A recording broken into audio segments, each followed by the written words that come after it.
were talking about assembling techniques, and whether it be plaster, alabaster, wood with a knot hole in it, whatever is going to hold your glass up in the opening, all's fair.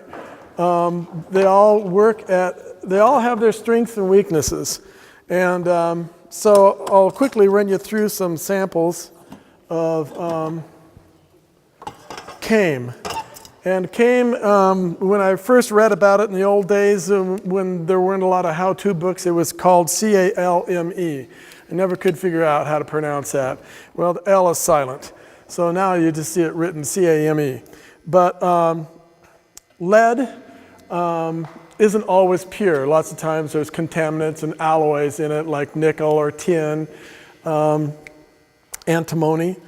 And these are lead CAMEs that you can buy from distributors and from lead factories. And lead is the super dangerous material now that everybody is freaking out about. A friend of mine just made some stained glass windows for a restaurant in Los Angeles, and there could be no lead in the windows. And they were sold as leaded windows. The commission was granted, so they had to find lead-free solder. And rather than use lead CAME or zinc channeling, they made their windows with the Tiffany technique of copper foil and then used all the lead-free solder. Very expensive, very time-consuming. And yes, there was no lead in the windows in the restaurant, but really I don't think the lead would have ever got off the windows into somebody's food, but that was their requirement. These leads, you can see there's different sizes of CAME, and there's different profiles. And then on these little pieces of tape here, I've written 98% lead, so 97, 96, 100% lead. So the 100% is really soft and wiggly. The more alloys they put in it, the higher the percentage of the alloys, the stiffer the lead gets. And there's some lead that's great for cabinet doors because it's really, really hard to bend. And then for a really intricate Victorian window, the 100% lead is perfect because it can be easily wrapped around inside and outside curves. So I'll pass those around and you can look at those and just don't put them in your mouth. And then the other material, and then these two are coming around afterwards, and these are lead also. This little skinny one is old, and if you look in the heart of the lead, let's see, how do I describe this? Okay, so here's an H. Let's see. What do I have right here?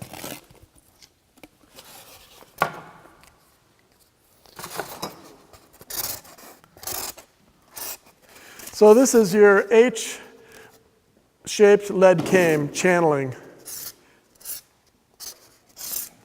And this is the heart down the middle. And this is the face, and this would be called a flat CAME. And if it were like that, that'd be called a round face CAME. And so you're getting both round face and flat CAME. And the two pieces I was going to pass around, this one is out of an old window, and there's some old putty in there, but the heart has these little lines on it that go down the side of the heart in there. So that's a way they extruded this antique lead. It was rolled through a machine. So they would like cast a blank, so like they would cast a big long string of lead. Then they'd put it in a machine and crank it, and they would force it through these little dies, and the dies got gradually closer and closer and closer to that H shape, so the lead was squeezed in and milled to that preferred shape. And the way they gripped it was those little wheels had those little ridges on it, and that's what pulled it through the machine. Nowadays, they have machines that it's like squeezing out toothpaste. They just have these big ingots of lead, and this giant ramrod hydraulically pushes the lead, and it's such pressure it almost liquefies it, and it squirts it out these little nozzles, and you just change the shape of the nozzle, and you get different shapes of CAME.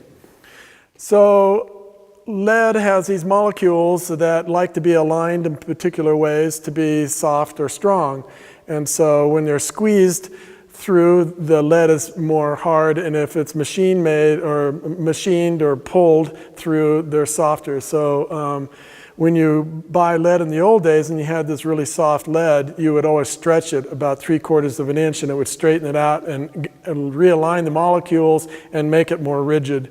And you could take it and stretch it too far, and it started to coagulate and it would fall apart and break. So when you're looking at old windows, some of the old windows now, they have lead in them that are hundreds of years old and they're still good. But some of them have lead in them that's 75 years old and they're falling apart. Or it might be a 100-year-old window that has lead that's 75, that started falling apart 75 years into its lifespan. So it depends upon how it was stretched, how it was made, how it's exposed to the elements, which gives you that coefficient of expansion again, because everything gets hot and cold. You can take any metal and bend it and bend it and bend it and bend it and break it. So you can take any metal and get it hot and cold and hot and cold and expand and contract, and then it's going to get brittle and break. And so that's what happens to your windows. And that's what you need to recognize when you look at an old window is what profile lead came it is. Is it flat came? Is it round face came? Round face has more metal, so it's stronger. It's going to last longer. And then what condition is the surface? Is it oxidized? Is it flaking apart? Is it got white chalky powder on it? Does it have a nice even shiny coat of oxidation, which is actually a coat of armor that protects the other lead deep inside the cane? And then you can see whether or not the lead has been stretched too far by how kind of coagulated the surface looks, kind of like, let's see how to describe that. I don't know, maybe like this glass that I held up, this green opalescent glass. Some of the lead can be nice and shiny and smooth, and the other lead can just have this texture to it. And that's not something that's happened from age as much as it's happened the way the lead was treated before it was put into the window. So the lead, not the ones with the labels on them, but the other two that went around, you can bend them and see how rigid they are. Then what's going to complicate that is zinc. And you can have zinc cane. And zinc is stronger and lighter, and it doesn't require as much reinforcing. But zinc is basically a sheet metal that's been bent into that profile. So they take a long strip of flat metal and run it through a mill, and it folds it, crimps it, and run it through it again. It folds it and crimps it a little bit more. Finally, they get it all crimped down and folded into the shape that they want for their H cane. The good thing about that is it's really strong, so I'll pass it around.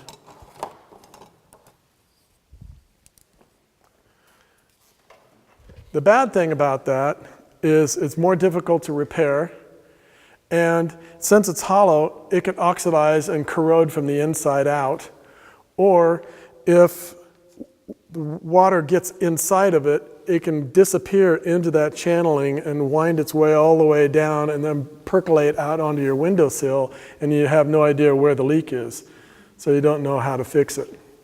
Whereas with a solid lead channeling, if there's water coming off of a piece of glass, you know it's probably coming from the opposite side of that piece of glass or up above, but it hasn't traveled all through the window because they're solid pieces of metal channeling. So as you make your window, you tuck your glass into your glass, you tuck it into the flange of the lead. This is the edge of my glass, and it's going into that H channel. And then another one comes from this side. And you can just stack those up. You could put in your windowsill, if your windowsill's 24 inches, you get a 24-inch piece of glass, put it there, lay a piece of cane across, put another piece of glass, another piece of cane. You just stack glass up, and you're making a leaded glass window. If you don't have a 24-inch piece of glass to go all the way across, then you have to have a vertical lead line. And then, since it's not held in from the edges, those vertical pieces, those multiple pieces can move. So then you start soldering it together at the intersections, that lead. And that's what I'm going to do here, is I'm putting together this little window. Try not to burn a hole in the table or burn me. But here is about the simplest leaded glass window you can make. So I'm not challenging myself today. But the cane is cut to the lengths, and where another piece of cane is going to go through the intersection, the first piece of cane has to be shorter to let it go through. So you figure out how shy to make your lead versus how long. This piece goes clear to the end of the window up here on top. This piece on the bottom stops because this piece is going to go by. So as you make the window, it's kind of a puzzle. You're always thinking about how you're going to miter the intersection, which lead line has the right of way and to go through the intersection, which one has to back off and let it go through, and how short do you have to cut it so it gets there. So that is good and hot. So what I'll do is I'll take my solder, and solder is half tin and half lead, and tin melts at a lower temperature than lead. And so say the lead melts at 750 degrees, and my solder melts at 700 degrees. I just have to get this 700 degrees, and it's going to liquefy and bond the pieces together. Zinc melts at a higher temperature. Well, here's a piece of brass cane. This is a U to go around the edge of the outside border. And brass comes in all profiles too. It used to be popular, now it's not so much anymore. But you see it from Home Depot has stained glass windows and front doors. Lots of times they have brass cane. But anyway, if I melt this solder and get this little bead of molten metal onto this cane, it's just going to sit there like a ball bearing. And if I use flux, which is an acid-based liquid, and the flux goes onto that joint, the flux eliminates that oxygen layer and lets the metal flow and attach. That's nice and stuck on there. Just take this brush. And flux is a really interesting liquid because it can find any little tiny cut you have on your fingers. So I'm getting out of order here. So I'll finish building this before I solder it. But as I build the window, I nail it down on the drawing so that the window turns out the right size and turns out square. And this is where these horseshoe nails come in. And I can use them because they're very easy to go into the wood, and I don't need a hammer to pull them. You just wiggle them, and they, since they're flat metal, they just wedge their way back out. And if you were to look at a logo of a stained glass studio from 800 years ago, they would probably have a little glazing knife and a little nail. Where'd I go with my nails? These would be actually in their logo. I am a stained glass artist. Or you're looking at this is not a barbershop, it's a stained glass studio. So that's been around a long time. And to get your lead to fit, you can take your little glazing knife and just hammer on it and everything, and the lead cushions all the edges, so you can push and shove this out a square. You can make it smaller and bigger by a fraction of an inch as you go. So when I draw my design, I trace it with carbon paper onto a thicker manila paper, and I number all the pieces. And then I know that piece number 2 is not in my window, and it fits this piece. And if I look at it, and if this piece of glass is any bigger than that piece of paper, I have to fix it. Either nibble it off or cut another piece. And then once I know it goes right there, I believe in my technique that it will fit. I have confidence. Cutting glass is very heat sensitive. Talking about beveling glass, it has to be water fed with that mud.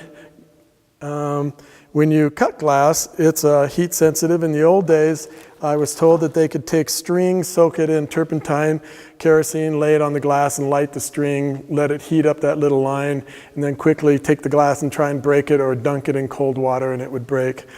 I've never done that, so I don't know if that's actually true, but I'm looking for, here they are, my glass cutters.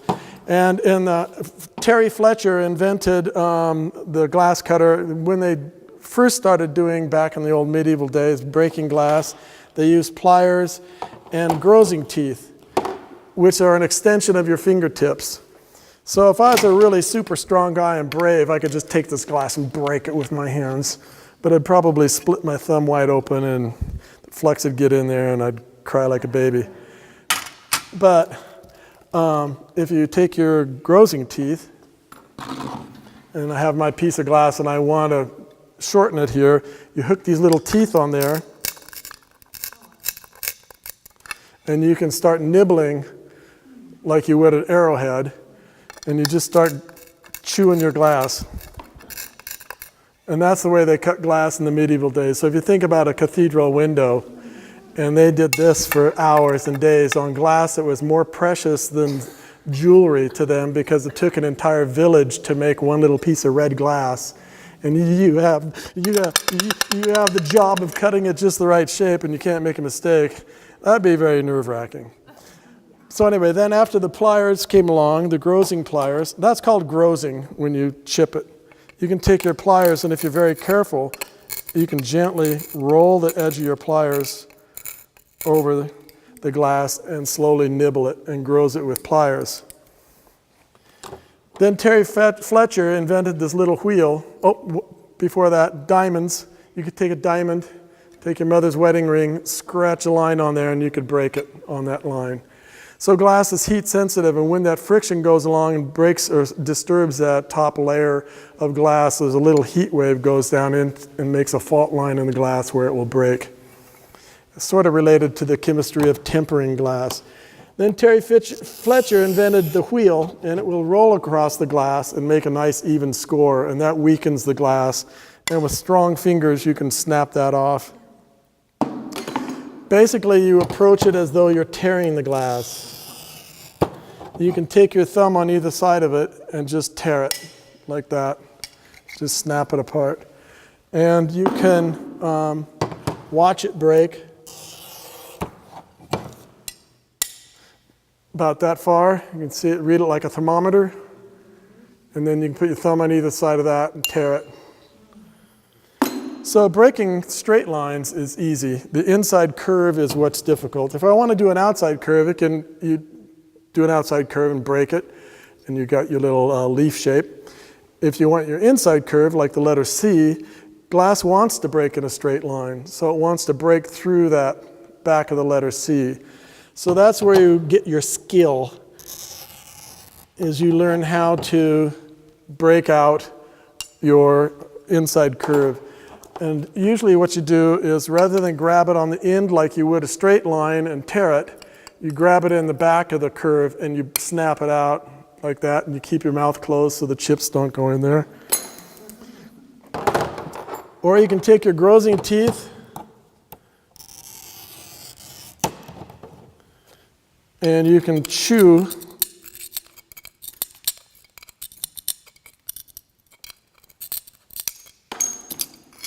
your way into your inside curve. So you don't really know what to design until you know what you can cut. So it's kind of the egg and the chicken when it comes to designing your window. Straight lines are the easiest, so if you're going to make a window, start with straight lines. If you're going to get fancy and do curves, you have to know that there's going to be an inside curve if you have an outside curve. Usually what you do is you have a line off the back of the inside curve, another lead line, so you don't have that difficult curve. But you need to know what your limitations are. How sharp of an inside curve can you make? Can you cut one out that steep? Probably not with a pair of pliers, but with tapping, you can tap on the back of it and break it from there to there. And then you tap on the top and the bottom. And then it's broken all the way around. And then you can knock your piece out and get an inside curve like that. The problem again is, what's going to happen 50 years down the road when this glass wants to break in a straight line and there's a wind load on that window? It's going to snap that piece of glass. So if I have Daedalus and Icarus, and they're flying in the sky, and you make his arm all out of, and torso out of one piece of glass, and somebody slams the door, and the wind pressure in the building, that's going to snap right across there when that window flexes. So you have to know that in advance before you design your window. So it's fun to do repair work and see what broke on other people's windows to know what to avoid in your windows. So glass cutting. I think I covered that. Anybody have any questions? Okay. So let's see, we're going to take our lead came, and one of the other inventions, because stained glass industry recent history has been all driven by the hobbyists. They have the most money. There were more retired people doing stained glass and stained glass studios. And so the industry just started catering to what hobbyists needed. And so they came up with a bunch of new tools. And one of them is this lead nipper. It's just basically a wire cutter, but it's super thin jaws so it doesn't crimp and flatten the lead as you cut it. So I cut my piece of lead, pull my nail, and I'm tapping it together with a lead knife.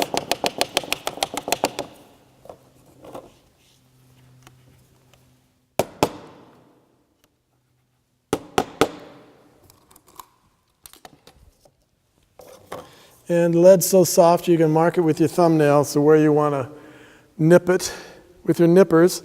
And if I just nip this cane off, it would crimp it and flatten it. So what I'm going to do is reach inside and cut each flange individually. Give it a little wiggle.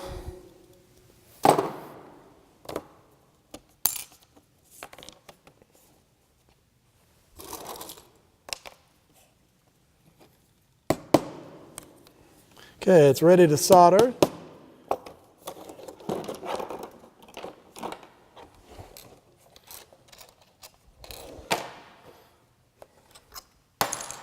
See how that's nailed on there? Intersections close. Little dab of flux.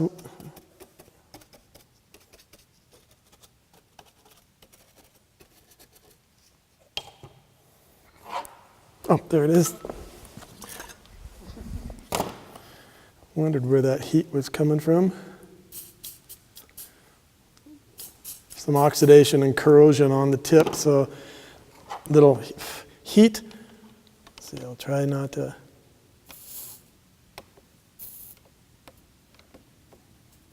And it's really easy to have your iron just a little too hot and melt your cane, so you have to be timid as you start, just so you can figure out how hot do you want it to be. Hot enough to melt the solder, but not the cane. And it only takes seconds for it to cool enough to be solid. It takes probably 30 seconds, and it can still burn you pretty good. So you want to be careful touching it, but know that when you touch it or move it, it's not going to fall apart because it's already solidified.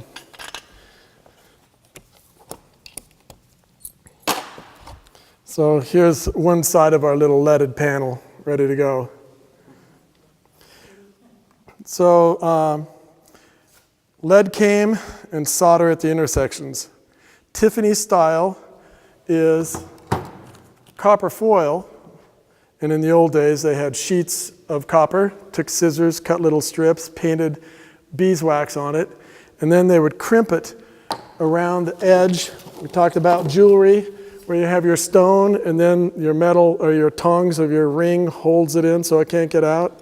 Something's got to go around the edge of the glass. So you have your tape along the edge and it's crimped on both sides.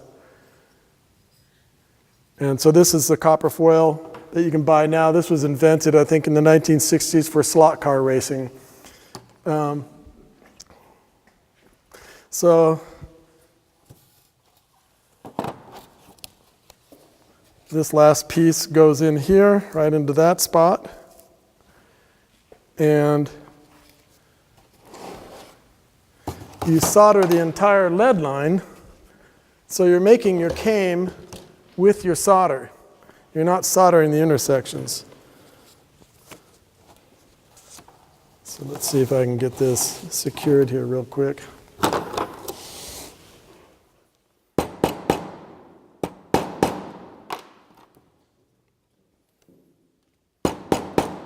Different wood. Okay, that's not going to work, so we'll just hold it together.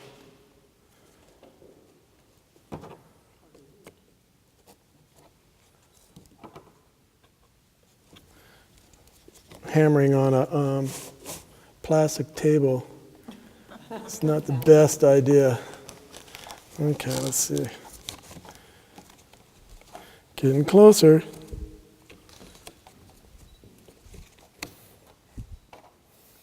Okay, so I'm going to flux the entire line and the intersections of the came. Let's see, here we go.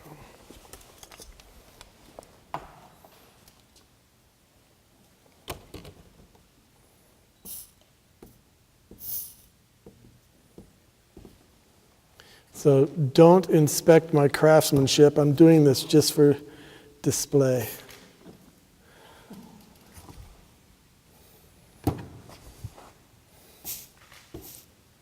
I can only do good work if the stereo's on and it's nice environment and nobody's watching. Okay, so it's held together. All I have to do is solder that copper line. Now, the good thing about this is solder doesn't stick to glass. So I don't have to worry about making a mess because it's only going to stick to the copper foil. So once I get my little puddle of solder hot, I just pull it across the copper and it puts that line on it.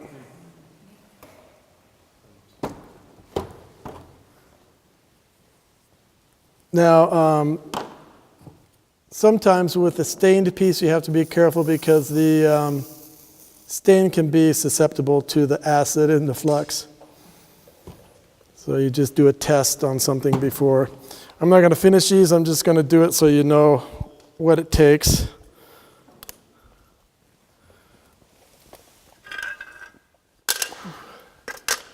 To make a panel. So this is the Tiffany technique, and this technique is great because you can have drapery glass, which is too fat to fit into your came, but you just make your foil go up and down the big folds, and no matter how thick and thin it is. Your lead line is going to be thick and thin, but at least it'll be held together. So you make your came as you go. So the next step after assembling my panel is waterproofing it. And you take it into the back room of your studio where you can make a big mess. And you take a putty. In the old days, they used plaster of Paris, Portland cement, linseed oil, powdered lead for a drying agent. And you thumb it into underneath flanges of lead, between the lead and the glass. So basically, it looks like that. And I brought rubber gloves to put on so I wouldn't get putty all over my fingers. Gosh, what was I thinking? So anyway, oh, jeez. Too late now. And then you clean that up with, you can stick light it with just a sharp stick. I'll use a nail. And you go along each piece, and what comes off, comes off. And what's not there is under the flange of lead, waterproofing the window. And then you have this big greasy mess all over your window. And so what you do is you put whiting, kiln shelf whiting, or chalk. In the old days they used sawdust, a really fine sawdust.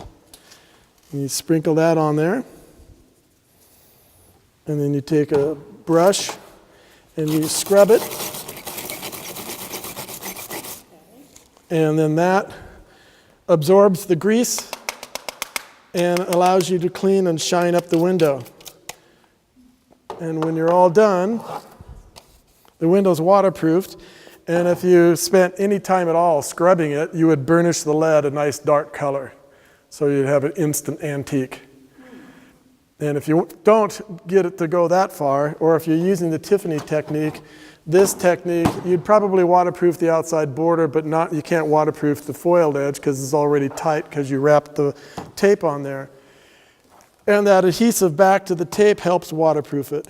But what we have is patina, which is usually copper sulfate and some diluted acid, which again can find every little tiny cut on your fingers.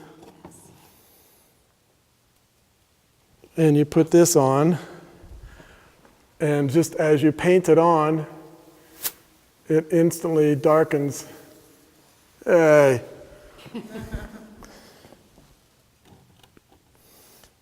There we go. It instantly darkens your lead down so that you're making an antique window. It'll fit right into your repair job.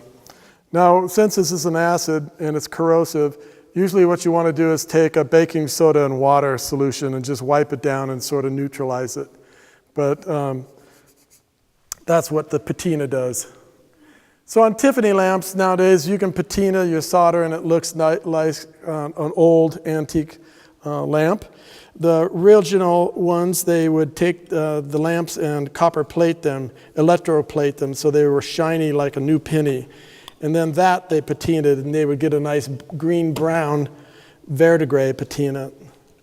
So zinc patinas with a different acid, but you can patina zinc also. So I have with me this little repair job. This window has this interesting texture of clear glass in the background. And so I went through boxes of shards, which I should have thrown away years ago. But I found some old glass out of some old windows that's the exact same texture. So what I would do on this, I would take my Dremel,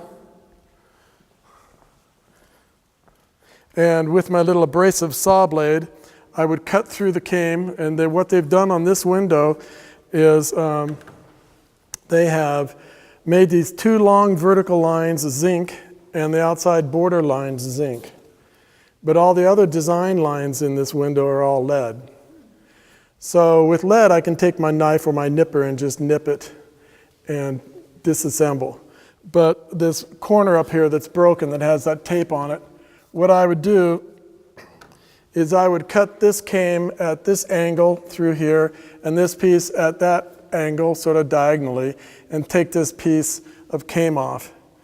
And then I would put a piece of paper in there and draw a line and get my exact measurement, cut the replacement piece, put it in there, then put my cane back on, and just like I did here, flux it and solder it. Now if you want your solder to stick on an antique window on the surface, you need to take either a utility razor knife and scratch it, or take your Dremel and lightly buff it so that you get that dark gray oxidation off and you get that bright, shiny silver lead exposed. So we go back to an old window with flat cane. You can't really dig through that very deep, and then there's no lead there to solder to. So there is a point where you have to call it quits. You just can't save every patient. But on this one, there's enough metal there that I can probably have soldered that. If the metal is butting up like this and I've cut it right through there, I could solder it and it'll just solder those two edges, and that's all you see is still your surface oxidized lead, and then it's just sweat soldered in the joint. But if you want it soldered up on the surface like these solder joints are on this one, they're on the surface, but also that liquid solder has soaked down and soldered, so this is a really strong intersection. If you want a really strong intersection on the repair job, the surface of the cane, you have to shine it up so that your solder joint is across the face of it and soaked down inside the joint. A lot of times you talk about before ever starting a repair, you Well, no abrasive, so you don't want to get real aggressive with anything. You always have to check the stained surface and see how durable it is before you tear into it. So you wouldn't want to use Windex or anything like You can use Windex on just regular colored glass. And you can use a brush on it and scrub it pretty vigorously. Nothing's going to happen to it. But when you get into a piece that's stained like this, if it's been exposed to the weather, this is starting to, decompose. So then you start working on it, and all of a sudden, whoo, you just lost a whole section of it. And that's problematic. Fred was talking about that earlier, about what do you do when you have a really nice piece of glass and part of it's missing, part of the design's missing.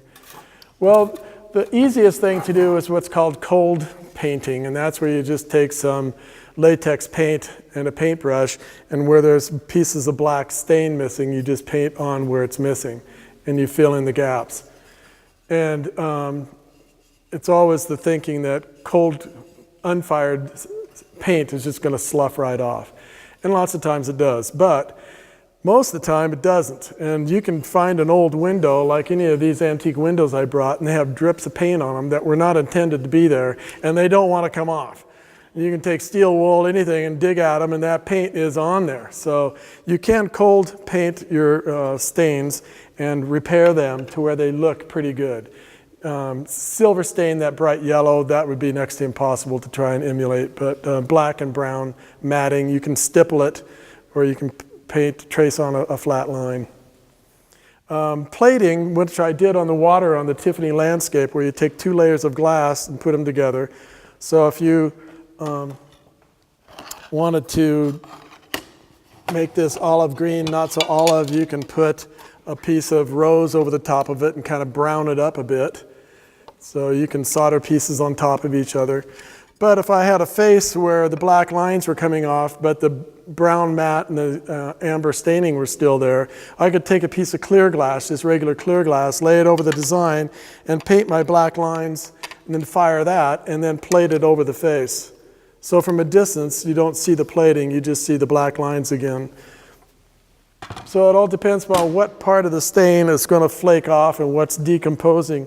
On this one, the backside, which was exposed to the weather, this white and yellow matte, it's held on pretty well. On the front side, the brown tracing is all coming off, and some of the black's staying on pretty good too, but you can see there's some pitting on it. So you would have to take some brown paint and very dilute it, and then paint it on there, and then hope that it matched that look. This little helmet has a lot of the black sloughing off on this side, and that would be a good candidate for tracing with cold paint and just filling in those spots that are missing, because the matting and the other areas are still intact, and it would look much better just doing that technique.